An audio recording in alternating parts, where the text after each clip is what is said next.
Pues me corresponde en esta oportunidad hablar del panorama de las transformaciones del Ministerio Público, de los Ministerios Públicos en América, pero a diferencia de mi antecesor, yo voy a concentrarme sobre la experiencia en Panamá.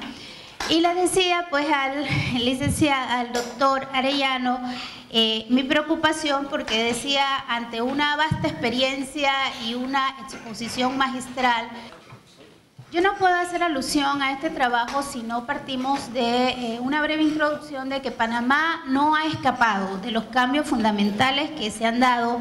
Y pareciera mentira, pero para que nosotros podamos entender cuál es la función que ustedes como tercer distrito judicial van a enfrentar, es necesario partir de los antecedentes históricos del sistema de justicia, sobre todo de América Latina y de Panamá. Panamá ha participado en los procesos de reforma del sistema penal al igual que el resto de los países de América Latina.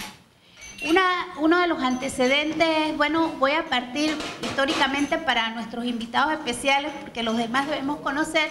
Nosotros como república, a partir del 3 de noviembre de 1903, con una población hasta el 2010 de 3.405.013 habitantes, según el censo del 2010, su área geográfica de 75.000 a 77.000 kilómetros cuadrados, y también como parte de los antecedentes que nosotros hemos tenido varios códigos judiciales a partir de la Constitución de la República. El primero es el Código de 1916, todos sabemos, aprobado por la Asamblea Nacional mediante la Ley 2, que empieza a regir por su vacatio legis en el año 1917. Posterior, y quiero señalar que en el año 1984, cuando yo todavía era estudiante de Derecho, y no me calculen la edad, sí se estableció, yo estudié con el Código de 1961, que estaba vigente en ese entonces, pero ya había sido aprobada la ley de 1984, la ley 29, por medio de la cual se adopta el Código Judicial de la República de Panamá. Y ese Código Judicial pues tenía su vigencia a partir del 1 de abril de 1987, es decir, la vacatio legis que nos permitía a todos conocer el proceso.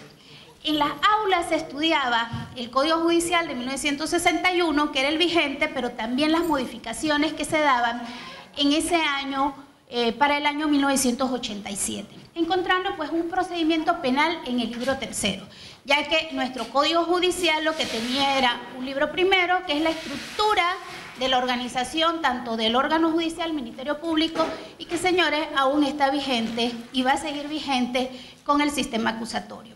El libro segundo, que tiene que ver con los procedimientos civiles.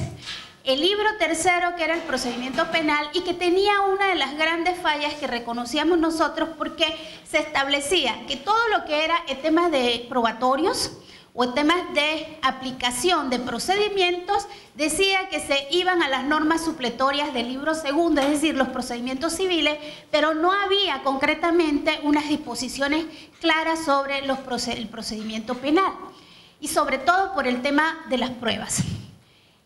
Y el libro cuarto, pues que no es más que el procedimiento constitucional, estableciéndose allí los amparos, los habeas corpus, las acciones de inconstitucionalidad. Por otro lado, es importante señalar que con esta ley se establece la división geográfica y también la distribución judicial. En el rosado ustedes van a encontrar lo que son las provincias que originalmente, porque hoy tenemos una 10ª provincia, originalmente constituían el primer distrito judicial, que es Panamá, Colón, Darién, y que también forma parte 3 de las comarcas, 4 comarcas que van a ingresar en el año 2016.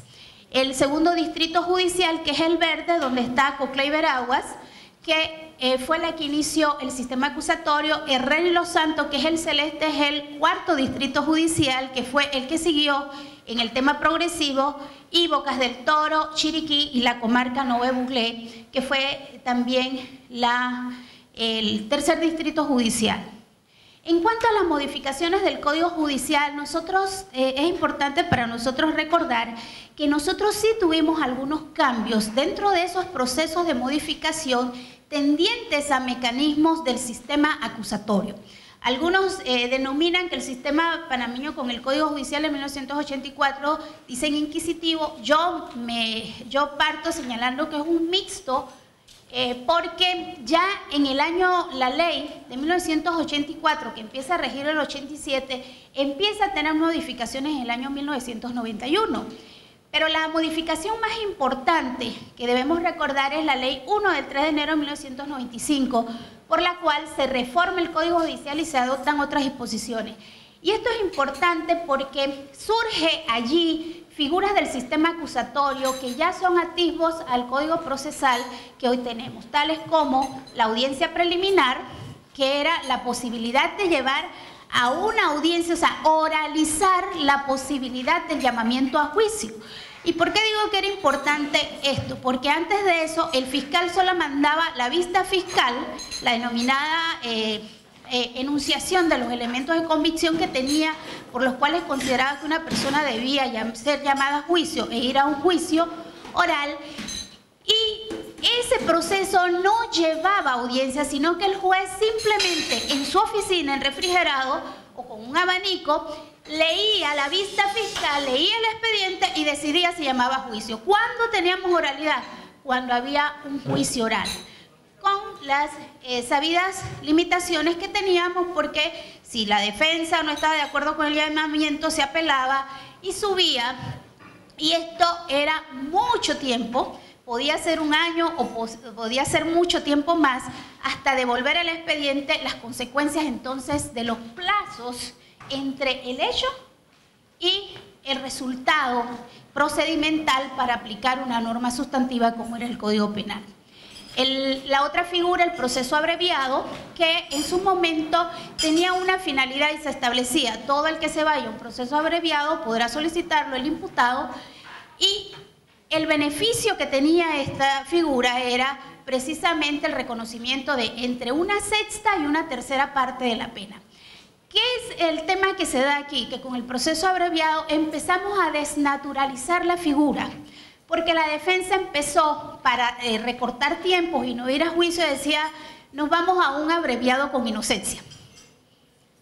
Y empezaron entonces ya a tener esta figura, abreviados con inocencia, donde decían: me voy al abreviado, pero después en las alegaciones decían: no hay nada que diga que se ha acreditado el hecho punible o que se ha vinculado a mi cliente.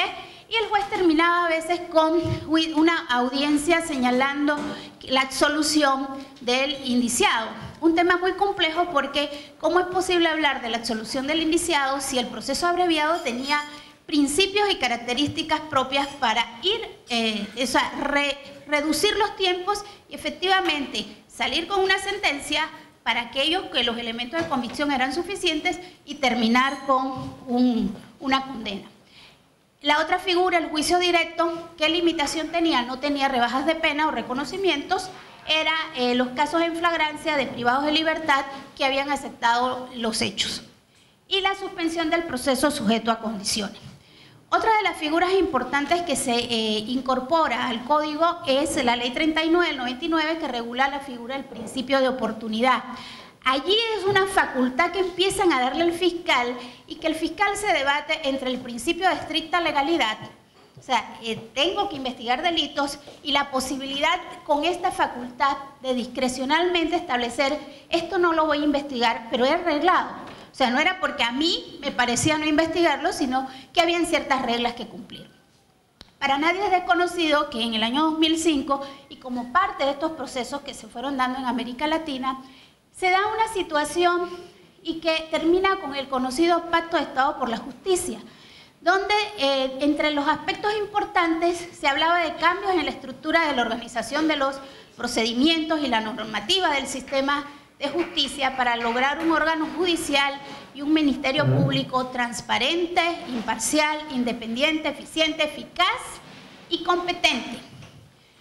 El establecimiento de la forma de escoger a los magistrados, entre otras cosas, la expedición de una ley de carrera, un sistema de rendición de cuentas, porque era importante y es importante que todas las instituciones seamos transparentes rindiendo los resultados, tanto buenos como malos.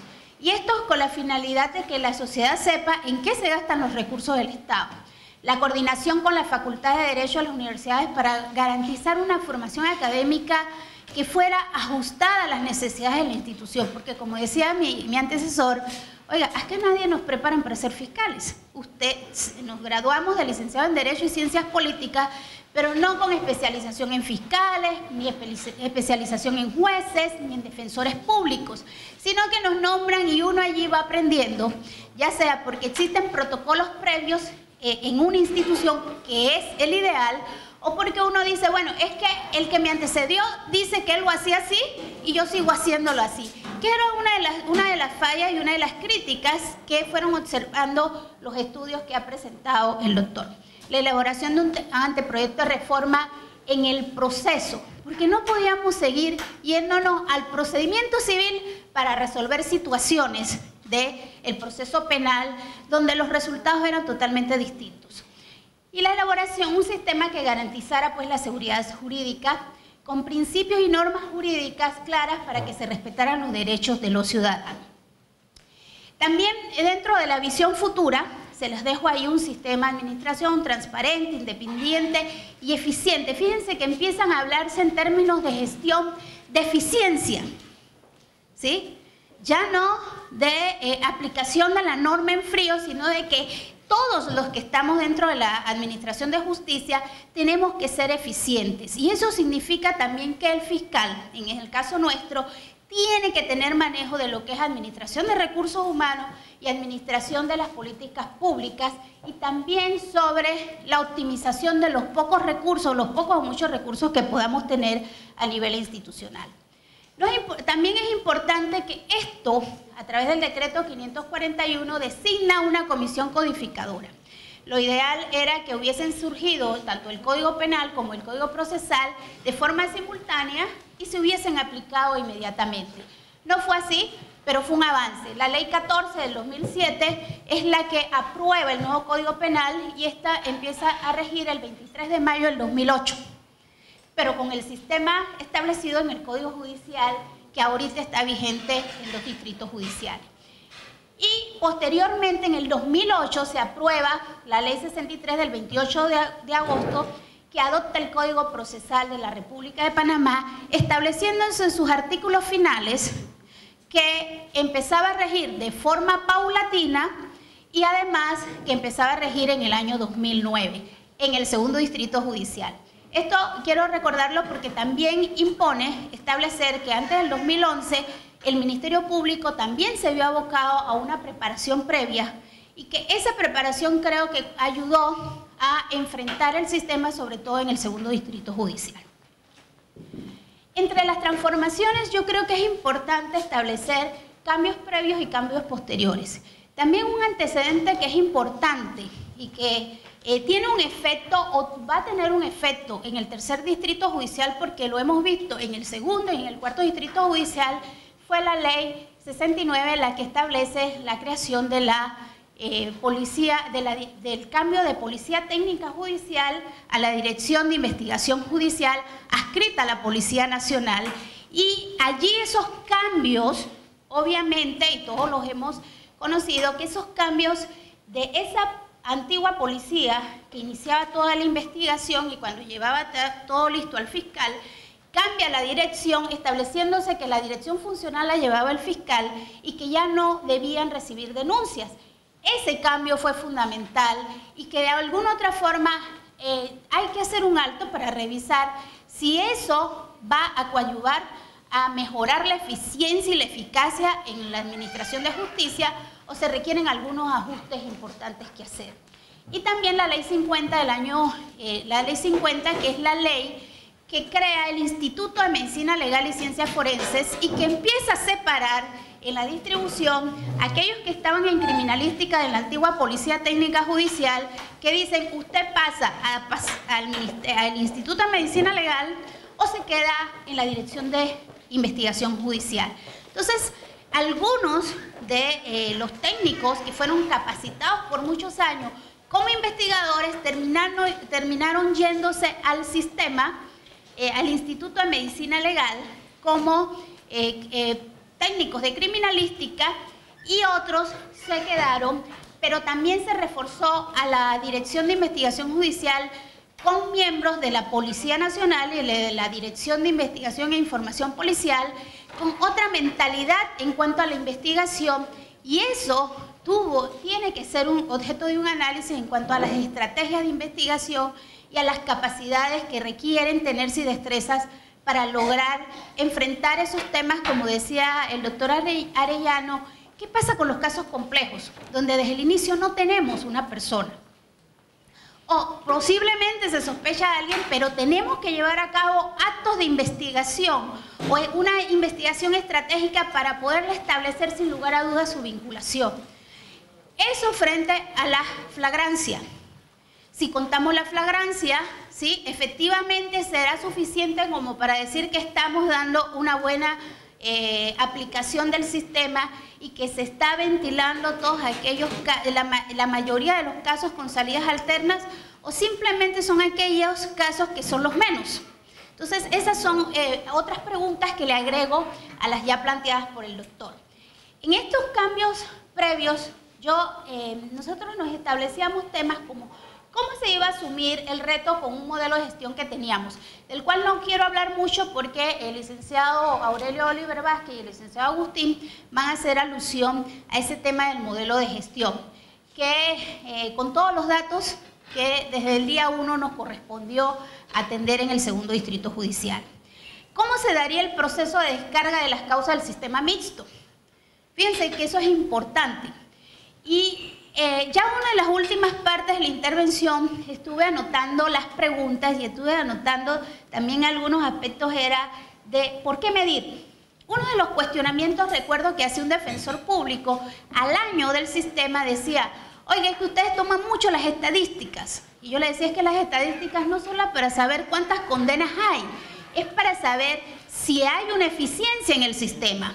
Porque los métodos, las salidas alternas, los desistimientos, la mediación, la conciliación, son salidas alternas que se dan y que no se miden en términos de sentencia, pero se miden en términos positivos. Entonces, eso también nos permite a nosotros la toma de decisiones y establecer incluso, que fue momentos importantes para los fiscales de circuito en el segundo distrito judicial y para los fiscales adjuntos, esas mediciones para establecer hay que ir optimizando los recursos. Yo no soy muy buena en investigación urgente, pero soy muy buena en investigación compleja. Entonces, allí hay que optimizar los recursos.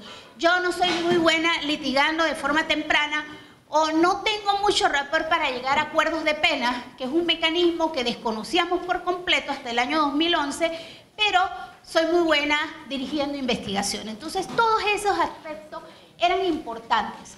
Y en el tema de la descarga, nosotros no podíamos empezar, bueno, ponemos 5 fiscales de descarga, o 10, o 12, o se queda la mitad de los fiscales que están designados. Teníamos que partir de los aspectos estadísticos de las mediciones.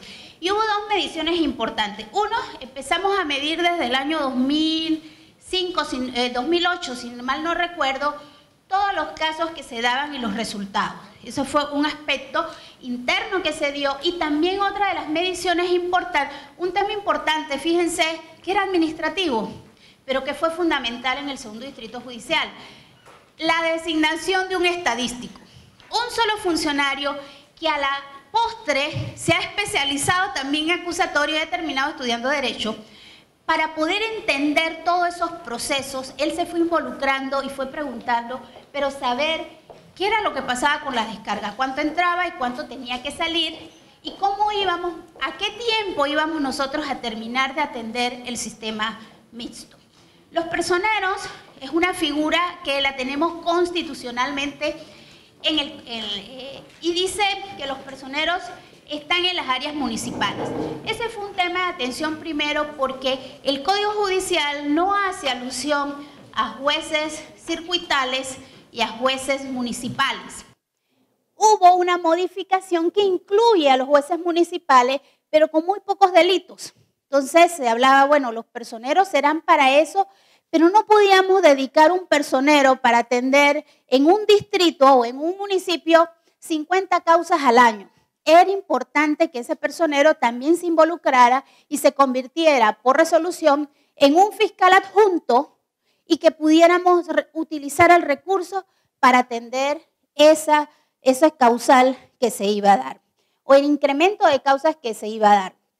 Eso frente a las necesidades del recurso humano en las sedes principales, porque eso de pedir más fiscales es el ideal de todas las instituciones. Necesitamos más fiscales y en el siguiente presupuesto más fiscales, pero teníamos que justificarlo con los datos estadísticos que se tenía en cada área. Los secretarios de apoyo, o sea, estábamos acostumbrados como fiscal, yo tenía 8 personas que hacían los trámites de acuerdo a mi dirección, pero no eran investigadores que salían a la calle, seguíamos teniendo la Dirección de Investigación Judicial. Entonces, ¿cómo optimizar ese recurso en nuestro sistema? Entre los cambios previos también estuvo el proceso de liquidación de causas, como ya les dije, la capacitación intensiva de todo el personal. En el proceso se nombró un fiscal de circuito para causas ordinarias y un fiscal para violencia doméstica, porque desde muchos años atrás se estableció estadísticamente que 1/3 de las causas que ingresaban al segundo distrito judicial correspondían a delitos de violencia doméstica. Entonces había que darle una especialización y de hecho había un fiscal especializado, pero al pasar al acusatorio debía dejarse un fiscal que siguiera atendiendo esto con atendiendo todas las necesidades de una víctima de violencia, que no es la misma que una víctima de una estafa, ¿sí? Sigue siendo víctima, pero su situación psicológica, psíquica, cambia totalmente para enfrentar cómo vamos a fortalecerla y llevarla a un juicio. Igualmente, uno de los temas de los cambios previos fue la creación en el año 2009 de la unidad de atención a víctimas, y había una unidad de protección a víctimas que posteriormente se unificó como la unidad de atención a víctimas y testigos. El cambio previo al modelo de gestión, del cual ya les dije, mis compañeros van a hablarle, pero que están consideradas en la resolución 24 del 2011 y posteriormente la 36 del 2012, que empieza a hacer los primeros ajustes a ese modelo por su condición de flexibilidad. El proceso de selección de personal, ¿sí? En el ideario nuestro, cuando empezaron a hablarse de que se iba a dar un sistema acusatorio y que esto involucraba un cambio de modelo de gestión, hablaba de la posibilidad, o se abrió la posibilidad de la creación de muchas fiscalías. Entonces, todos queríamos ser fiscales, todos queríamos optar a mejoras salariales, a mejores condiciones y, por supuesto, un cargo yo era un escribiente, era abogado de muchos años y decía, tengo muchos años en la institución y yo creo que debo ser fiscal en este sistema. Pero eso no iba aparejado en ese proceso de selección de personal, en la capacitación y también en la verificación, porque la capacitación no es solo ir y sentarme en un centro o en un aula, sino además poder establecer en evaluaciones que yo internalicé todos esos procesos de conocimiento que tienen objetivos y metas específicas por parte de los capacitadores. Y además que yo puedo desarrollar determinadas destrezas de acuerdo con las necesidades del servicio, ¿sí?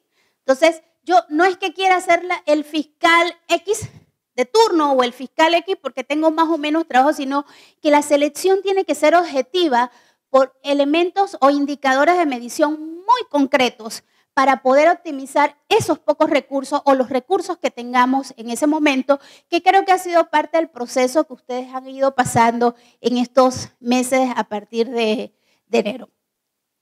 Los flujogramas, la necesidad de señalar, miren, ya yo no soy fiscal y hago algo porque vi a un compañero que lo hacía así.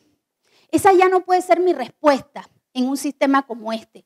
Es que tenemos un protocolo de actuación y yo debo saberme el protocolo de actuación porque está trabajado sobre indicadores objetivos y científicos y sobre mediciones, y además ese flujograma, cumplir con el flujograma y no saltarme pasos, ¿no? A menos que el mismo flujograma lo tenga previsto, porque ha habido personas pensantes que han trabajado muy duro en eso y que no ha sido el producto de lo que a mí me parece, sino lo que debería ser para optimizar estos recursos. Estos señores son los cambios previos, pero también se dieron cambios con la implementación del sistema. El fiscal les explicará cuántos fiscales habían con responsabilidad en el segundo distrito judicial y cuántos fiscales iniciamos en el sistema acusatorio, que en realidad fueron los mismos fiscales. No hubo mayor incremento de posiciones. Fue posteriormente, cuando se avanza en el proceso y se van estableciendo las necesidades de ir seccionando los servicios y optimizando el recurso, que empieza entonces a ajustarse los recursos para poder atender las necesidades del servicio. Los procedimientos alternos de solución de conflictos es uno de los temas, los cambios importantes que se dan en el código, pero ya les señalé que ya teníamos con antelación algunos procedimientos ya incluidos, o sea que no es desconocido para el Ministerio Público. Eso ayudó a su aplicación. Y fíjense que en este tema de los procedimientos alternos, el código establecido, el Código Procesal señala que desde el año 2011 que empezó a regir, dice las normas finales, que en toda la República de Panamá, salvo los casos donde no existe pues, juez de garantía, se aplicarán los títulos cuartos quintos, los títulos referentes a medidas de protección a la víctima, porque uno de los temas importantes del código es que potencia los derechos fundamentales de la víctima frente a los derechos fundamentales que siempre habían sido reconocidos del procesado. Segundo, además de estas formas de solución de conflictos, dice, también se aplicarán en toda la República de Panamá los métodos alternos de solución de conflictos. Fíjense, ahí está la mediación, la conciliación, el desistimiento, que ya estaba como una figura reconocida, pero también incluye una nueva figura que no era, que era ajena al Ministerio Público, que es la de los acuerdos de pena. Porque hasta momentos antes en el Código Judicial había una norma, el 441 creo que es, el 440, que decía que el fiscal no podía tener una conversación en privado con el defensor. ¿Por qué? Porque podría entenderse que había alguna situación no transparente. Y decía la gente, yo fui allá como víctima y vi que el fiscal estaba hablando con el defensor.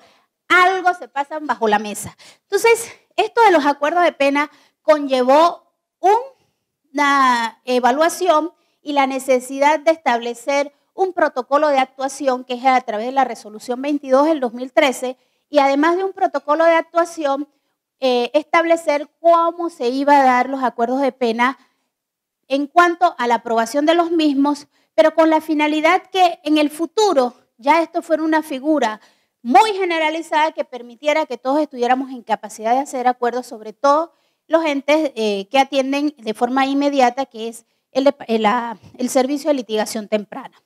Las formas anticipadas de terminación del proceso, ¿sí? El proceso directo, inmediato, que tienen algunos que ver con las penas que están establecidas en el código hasta 3 años y otras con las penas que el fiscal considera debe aplicarse en este momento y en algunos de estos casos de terminación anticipadas, que es los juicios directos, que establece pues también rebajas por el reconocimiento de reducir los tiempos, es decir, imputo y me voy a estos procedimientos 283, 282, 284 y esto hace que yo descargue el sistema y cuando llegue me dedique entonces a aquellas investigaciones mucho más complejas y que requieren mucho más tiempo del fiscal en su dirección funcional.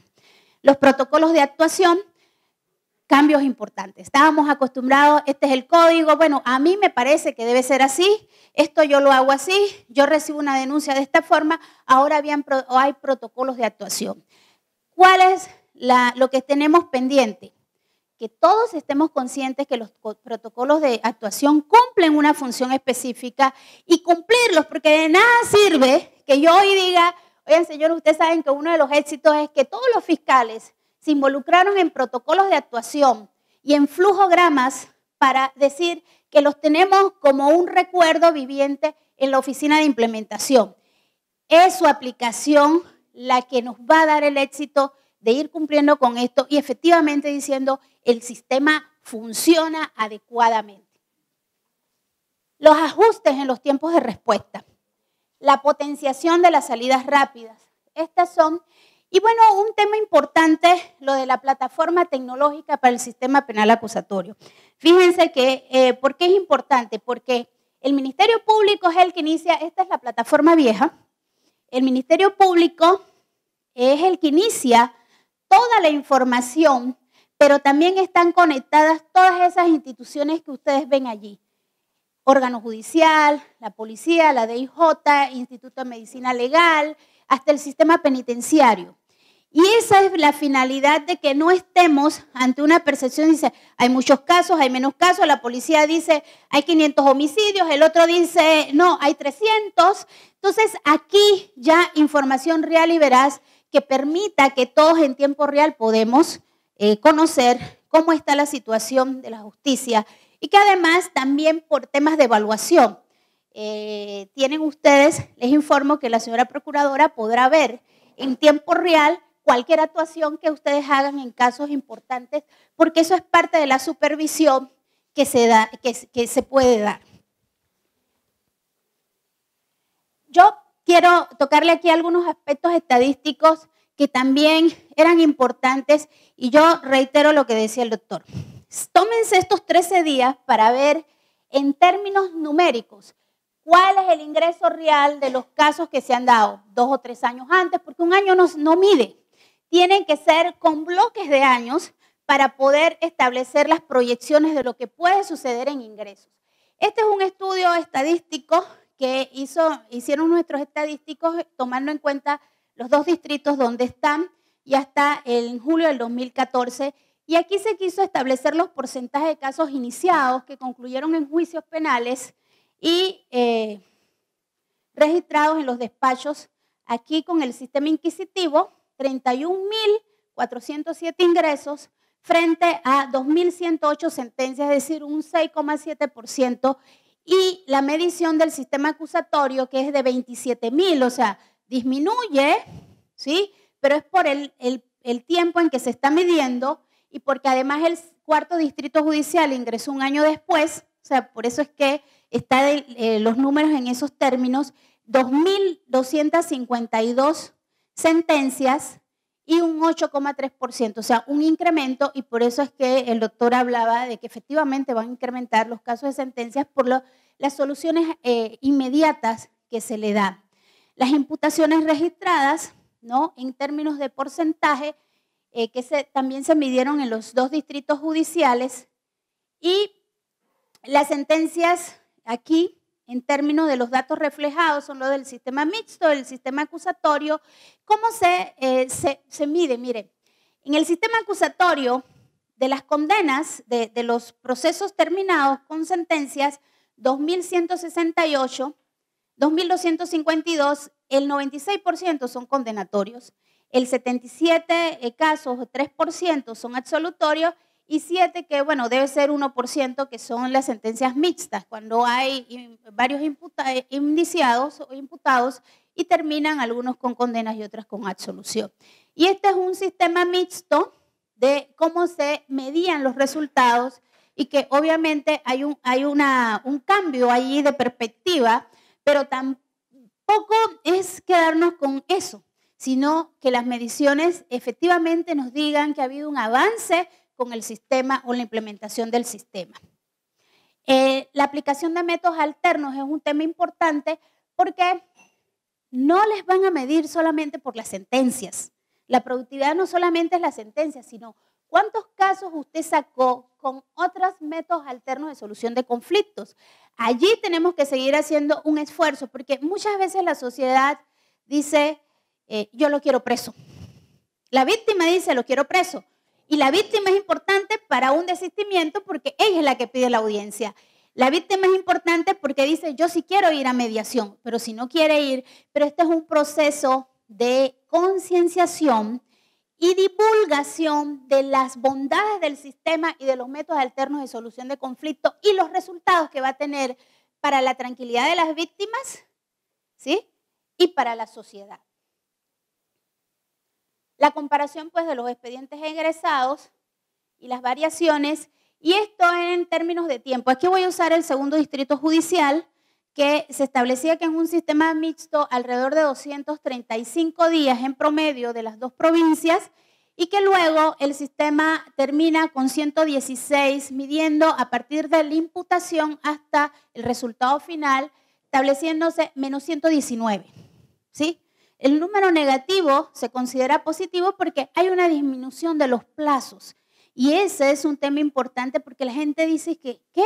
Hace 5 años y usted ahora me va a llamar que yo vaya a una audiencia, ya yo ni me acuerdo qué fue lo que yo dije, ni me acuerdo. Entonces, es importante la optimización de todos los recursos y esto significa un fiscal con una destreza de poder avanzar en un proceso de investigación, ¿sí? Rápido, dar respuesta inmediata, porque la víctima dice, bueno, quizás lo absolvieron, pero resolvieron eso y el juez me convenció cuando dictó su sentencia, ¿sí? Eso es importante que la gente diga, hubo una respuesta inmediata de los entes involucrados o de los intervinientes del proceso penal.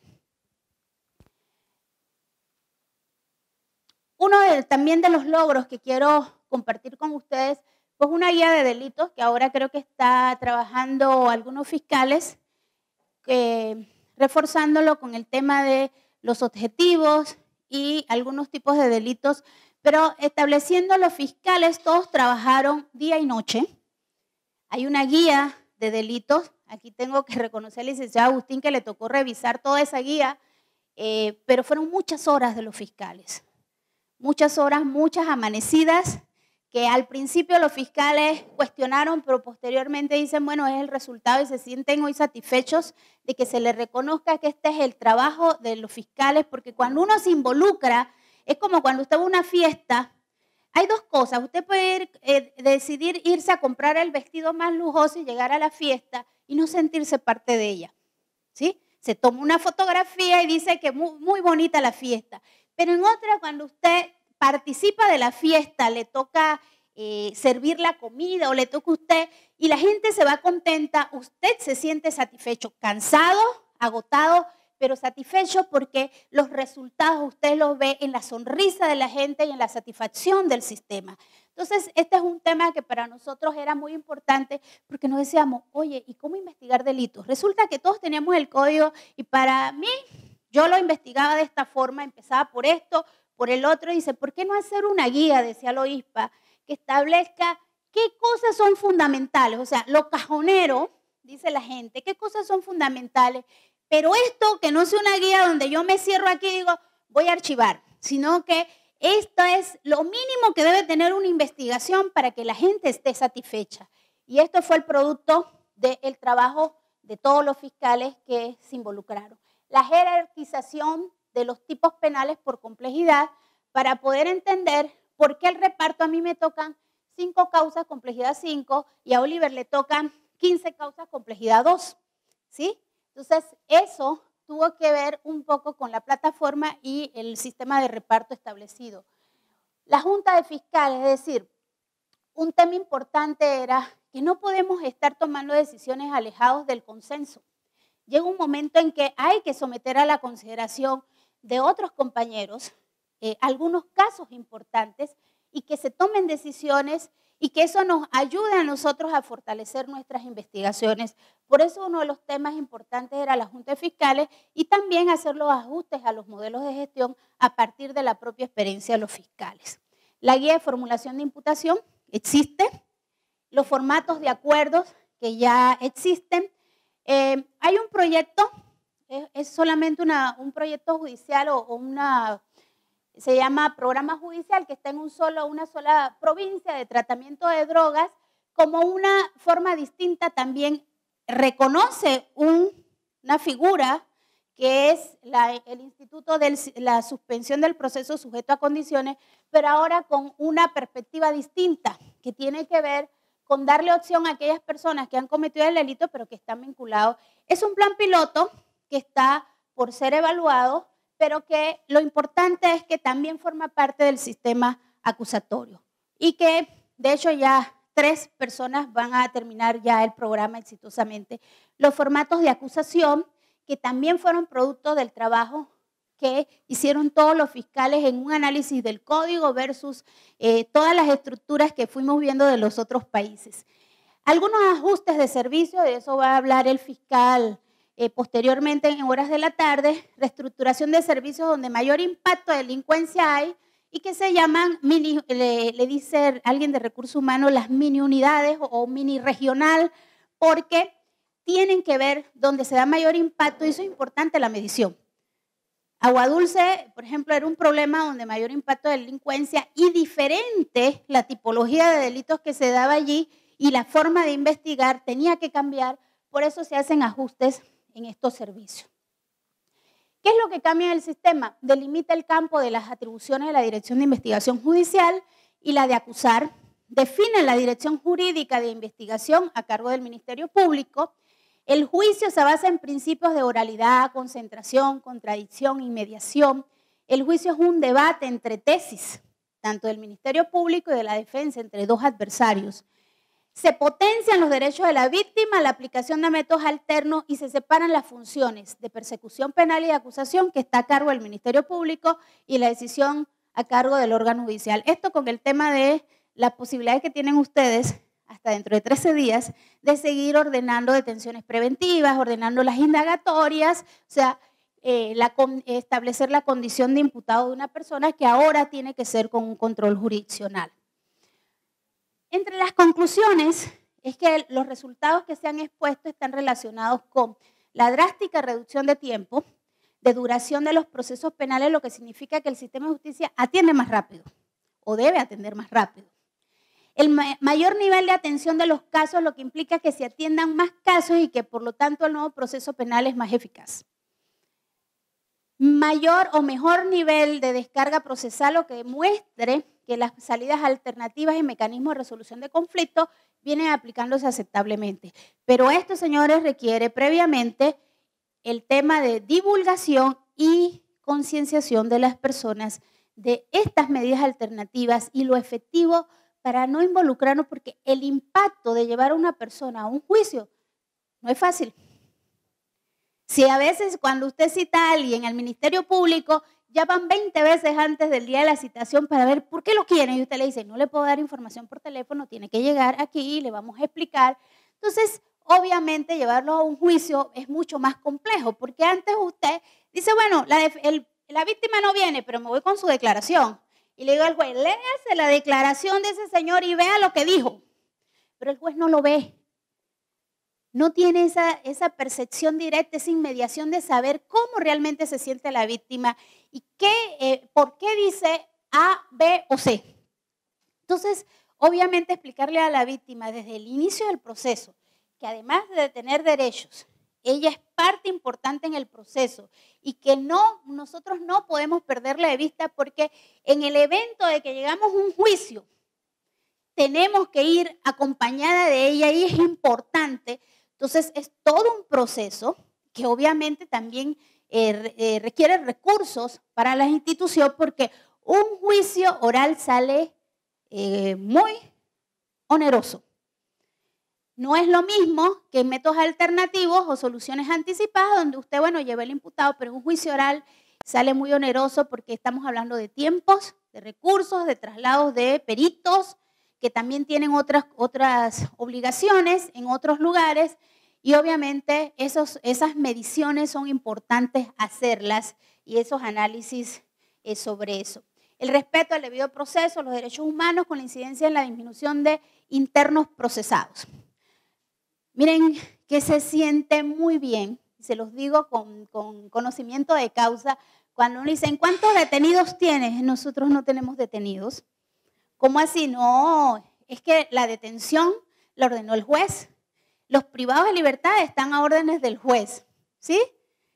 Pero también las contamos, porque para mí es importante y para cada uno de los fiscales que forma parte del segundo y cuarto distrito judicial, es importante agilizar el proceso ya de investigación después de la imputación de ese privado de libertad para ver si antes del último día, o sea, terminado el plazo legal de los 6 meses o los plazos judiciales que establezca el juez, yo le he recabado todos los elementos de convicción y esta vez no es el mismo elemento que utilicé para imputar, sino los elementos fortalecidos para decir, mire, ahora sí, te llevo a juicio porque tengo todos los elementos para tengo más del 50%, porque sabemos que un juicio es un tema de probabilidades tanto para el fiscal como para la defensa. Y lo importante es que ese equipo de investigación no se debe basar solamente en los términos de que imputé y bueno, espero a los 6 meses para llevarlo a juicio y mandar mi escrito. Es que tengo 6 meses para fortalecer mucho más elementos, recabarlos y poder decir ahora sí, voy con todo para un juicio oral. Esa es parte de nuestra responsabilidad. Y obviamente en el caso de las medidas de detención, pues ahí están a su disposición porque uno de los temas que se estableció es que a partir de reconocer la importancia de la gestión y la transparencia en las páginas web del Ministerio Público salen quizás con 15 días posteriores al final de mes todos los indicadores que se han establecido para medir y son alrededor de 100 y pico indicadores que se toman en cuenta para medir cómo está funcionando el sistema acusatorio y que la gente pueda percibirlo, porque no son solamente números, sino porcentajes. Y no es decir, bueno, allá hay menos y acá hay más, sino que dentro de la cantidad nuestra sí esos porcentajes superan lo que se daba con un sistema mixto como el que teníamos o el que ustedes tienen hasta dentro de 13 días. El modelo de gestión que por su flexibilidad, y miren que fue importante, porque decíamos, bueno, ¿cómo enfrentar el primer día? Decía un fiscal, Jorge Vega, él señalaba, dice, bueno, como yo era el fiscal de litigación temprana, yo me imaginaba que a mí me tocaban todas las audiencias de imputación y que los 2 fiscales de circuito que existían en ese momento y el de familia se iban a dedicar a hacer las audiencias de juicio. Él lo percibía así, pero él ahora, que está encargado como coordinador del servicio de litigación, dice, yo a veces no tengo ni tiempo de sentarme, porque me llaman, tengo que pedir una audiencia de un aprendido, del otro, de controles de legalidad y tengo que hacer el reparto a los fiscales adjuntos que tengo. O sea, conlleva todo un proceso, ¿sí? Y por eso no es posible que todos los fiscales hagamos todo. Y tendrán que establecerse de acuerdo con las destrezas y las capacidades, para lo cual Recursos Humanos ha ayudado mucho en esos procesos de evaluación. Por eso, la última conclusión, creo que la última, por su flexibilidad ha permitido un trabajo en equipo. Fíjense, yo lo hice hace unos meses aquí en este mismo salón de reuniones y lo vuelvo a decir porque aquí tengo los fiscales. Este trabajo, el logro, los aciertos, hemos tenido aciertos y desaciertos, hemos revisado qué fue lo que consideramos que era bueno y que de repente no nos funcionó y ver qué es lo que hay que mejorar. Pero esto no es un trabajo de una sola persona, esto es un trabajo de un equipo. Aquí hay funcionarios que formaron parte del equipo. Las capacitaciones fueron intensivas. Las capacitaciones no terminan con el acusatorio. Han seguido y los fiscales siguen saliendo de sus áreas, pero dejando otros actores que continúen con el proceso sin necesidad de nombrar un reemplazo de ese fiscal, ¿sí? Pero cualquier otro fiscal está en la capacidad porque este es un trabajo de equipo. Hablamos de servicios y no de yo soy el fiscal, yo soy el que puedo tomar las decisiones, sino formamos parte de un equipo de trabajo. Nuestra decisión es el resultado de un equipo de trabajo. Gracias a ese equipo de trabajo hay una serie de documentos que se adelantaron en el año 2011 y gracias también a los equipos de trabajo, hablo por el 4º Distrito Judicial y el 3er Distrito Judicial, se han ido mejorando las cosas porque la finalidad es que vamos a tener desaciertos, vamos a tener tristezas, vamos a llegar y decir, me absolvieron, pero lo importante es vamos a revisar qué pasó para que la próxima vez mejoremos si fue una falla y si no reconozcamos que fue en buena lid los resultados. Pero lo importante siempre es que si nosotros no pensamos como equipo, y aquí retomo las palabras de la señora procuradora al inicio, es que si nosotros no funcionamos como equipo, mi criterio es que no vamos a tener éxito. El éxito está en que esto es un trabajo de equipo y que todos formamos parte de esta institución y todos debemos participar y aportar nuestro granito de arena. Yo he tratado de ser lo más reducida, no me he gastado el tiempo, ¿verdad, licenciado Oliver? Para compartir con ustedes, porque creo que el doctor pues ha ampliado y yo quería solamente establecerles la experiencia de los 2 primeros distritos judiciales, compartirlas con ustedes. Hay muchas otras cosas. Anoche empezábamos a hacer un recorderis decían los fiscales, ay, no me acordaba de eso, de muchas cosas que se pasan. Y ustedes van a pasar muchas cosas. El día 1 teníamos muchos fiscales con unas camisas institucionales. Y decía Oliver, ¿y qué pasa si llega la denuncia y ahora qué hacemos? Porque no teníamos un referente, ¿sí? Ustedes tienen un referente, ¿sí? Con mucha humildad, ¿sí? Con aciertos y desaciertos. El proceso de pasantía, a mi criterio, es una decisión importante de la administración, porque eso permite, ¿sí? Ver cómo lo hacen allá y también ver que los errores que se cometen allá no sean los errores que se cometan acá.